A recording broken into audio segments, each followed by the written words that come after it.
Our first competitor is Mathew Snyder, and his business is RemedyGuard.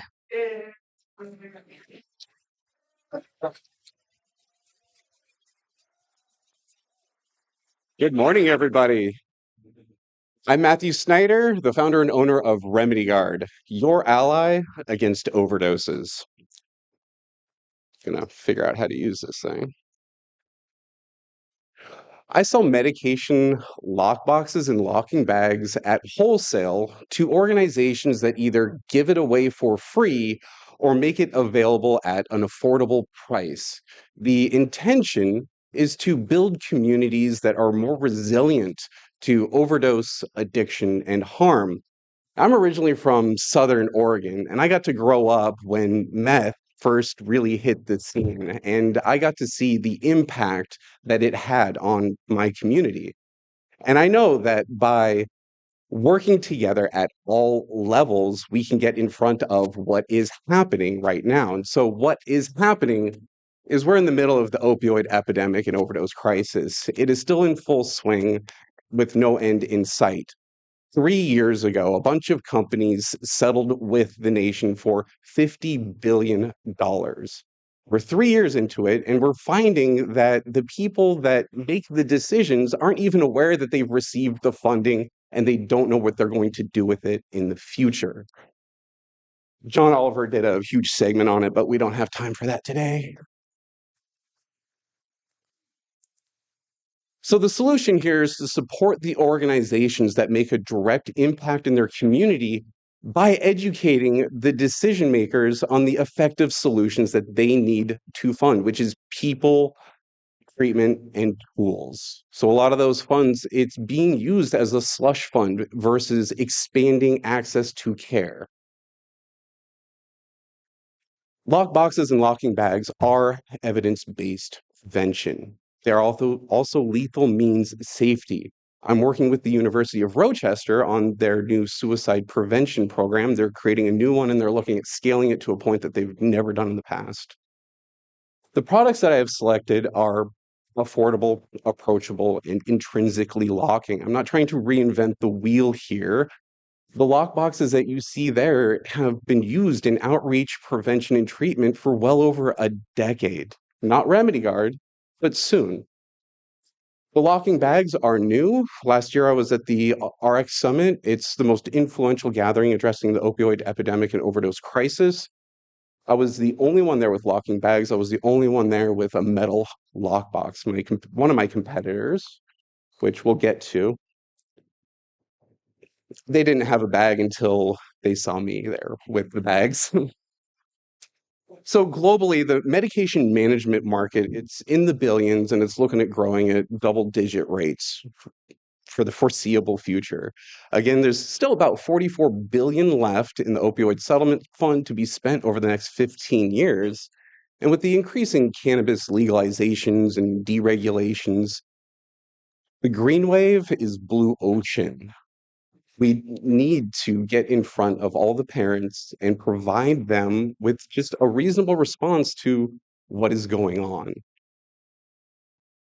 And then you can see my efforts down in the corner. I took out an ad in a small independent magazine that's based out of Atlanta. That's a cannabis industry focused magazine, trying to get those dispensaries on board to hand out these types of products. Competitively, RemedyGuard is looking at positioning themselves as the affordable, convenient option. Again, looking at what is out there, it's either affordable or unaffordable or not a right fit. If you look at vaults, their sort of community boxes are made out of MDF, which is just particle board that doesn't fare well in places like Florida. I have a lot of experience with LockMed. I actually ran that company for about 6 months, and that's when I found out how much of a need there is in the country. I would be receiving calls from university health departments saying, "Hey, I'm having an event. I need a few hundred boxes. What do you have?" And because of the pandemic and other things that were happening at the time, that affordable option was gone. And I knew that if we didn't get this stuff out there to the people, then there's more stuff that's not being locked up and the cycle continues. There are some risks. Again, like there's no patent on this stuff. You can find these boxes on Amazon in some quantity, but it's not enough. We have to get in front of the decision makers and the people. So I'm not too worried about copycats coming around out there. To further things, there is the potential for creating like a smart lockbox that is app integrated in the future. Revenue operating model, it's a home-based business that does overseas manufacturing and then relies on third-party logistics to do that end run. Put in a lot of work last year, calling, emailing, talking to people, going to a trade show, and it's finally starting to pay off. That big upswing in this quarter, that's opioid settlement funds coming out of North Carolina. My big customer up there, they handle 50 of the 100 counties, providing mental health access and, medication assisted treatment for opioid use disorder. And there has been a lot of traction. My other big kind of customer is OHSU over in Oregon. Uh, I did a co-branding with them last year with some locking bags, and then in March of this year, they did a press conference at OHSU because of the increase in pediatric exposure to fentanyl, trying to raise awareness that parents need to lock up their drugs. Projections, I'm looking to butt up against 1 million in revenue this year and then growing at about a 30% rate year over year. And that's just with me without any external influence. So a little bit more about me. I've taken all of the entrepreneurial courses last year. I started with Warrior Rising and the Warrior Academy that introduced or reintroduced the concept of rally points. And that's why I went to the RX Summit. I was like, that's where everybody's gathering. That's where I need to be. And then I took the Entrepreneurial Bootcamp for Veterans by IVMF, and that was a wonderful eye-opening program that really helped me separate what I was doing. I had my own personal bank account and was running things that way. And I finally learned to separate things out and get things moving forward. I was able to do the Jax Bridges program that's through the Jacksonville Chamber of Commerce and then followed up with Action Zone. And that was so transformative and it helped me redefine who my target is. And then I really got to do a shout out real quick to Pepsi and America's Corporate Partnerships for giving me access to Sean McDuff. He's a senior director with PepsiCo, handles the Northeast region, and one of his customers is worth like hundreds of millions of dollars. And so when I talk to him, each month about what I have going on, he makes me feel a lot better. As far as the ask, I like to present things in a good, better, best scenario. I'd look for 60,000 at a minimum to help bring in the inventory and do the marketing necessary to approach all of these organizations. And that if there's that shark out there, that app integrated smart lockbox would be one of the best things. Apps increase medication adherence, and that is a big thing that will need to be addressed. I'm hoping to within the next 5 years. We have to do everything that we can to get in front of these people to prevent government waste and save lives. $1 in for every dollar invested in prevention nets $3 to $25 in those prevention programs as a return in our healthcare system.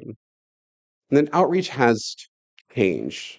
No longer are organizations like Just Say No and Dare going into our communities and causing a lot of stigma. It is now about evidence-based prevention, reducing that stigma, providing parents with a bit of education and some hope. So I'm asking you to join me in bringing about the next generation of outreach to America. Thank you.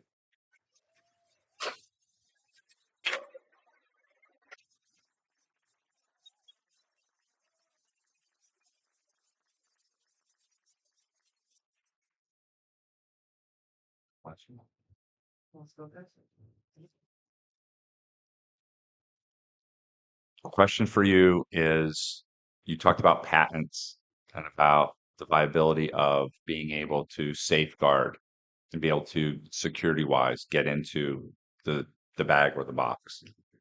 there's already biometric safes, for guns and things of that nature, where you can use your fingerprint, things of that nature. Is there something that you can scale in that manner potentially, along and partnering with an app, or in some manner? And is that able to be patented? So then that protects you from competition. That something created like that could be patented quite easily. But just getting to that point of, okay, we've got software, we've got the hardware, let's marry the two and create that kind of product. And so to that, I do have a smart biometric bag on the way. I've received enough inquiries about something like that that, I'm getting something into test. Okay. I've seen studies that say that folks actually don't really like that type of product, but it's an older study. And we've come a long way in the last 10 years.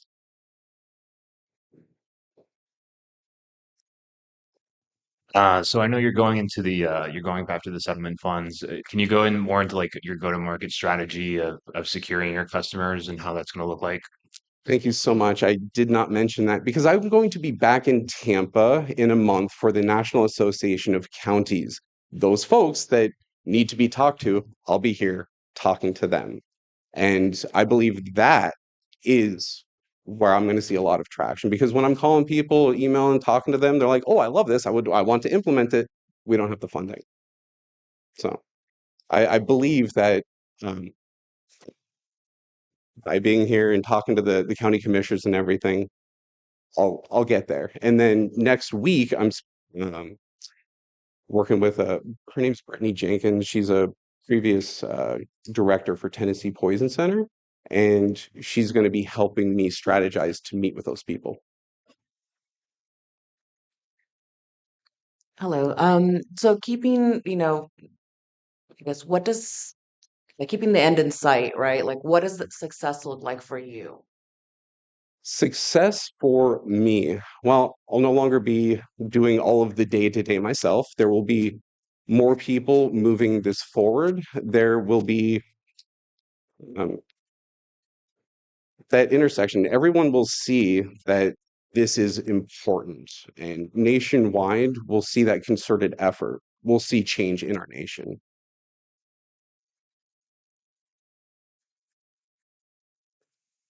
Excuse me. Yeah. So I have a question on impact. So the opioid crisis right now, if you look at what you're doing, how much of that is actually people getting into, their parents' drug set or, I'm just kind of curious as what your impact on this problem is going to be if you were able to 100% lock down, any kind of narcotics in the home. As far as reducing deaths, there's, I believe, 15,000 children die every year from getting into something. So that would be mostly a thing of the past as far as that impact goes. When it comes to the increase in medication-assisted treatment, those medications like buprenorphine, methadone, that needs to get locked up. So there's a byproduct in all of the efforts that are going on.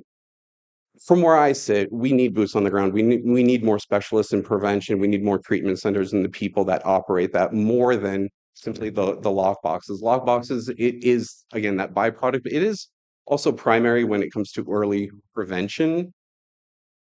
Nar Narcan, naloxone, and fentanyl test strips are two products that I would say supersede the lock boxes. There are alternatives for the lock boxes, but when I'm getting in front of those county commissioners, it's the people and the treatment are like the top things, and then the prevention.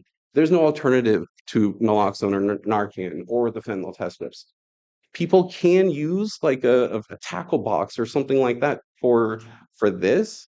So in this very near future, my recommendation to these folks is that prevention sphere, if that answers your question. Right, well, thank you. All right. Thank you all so much.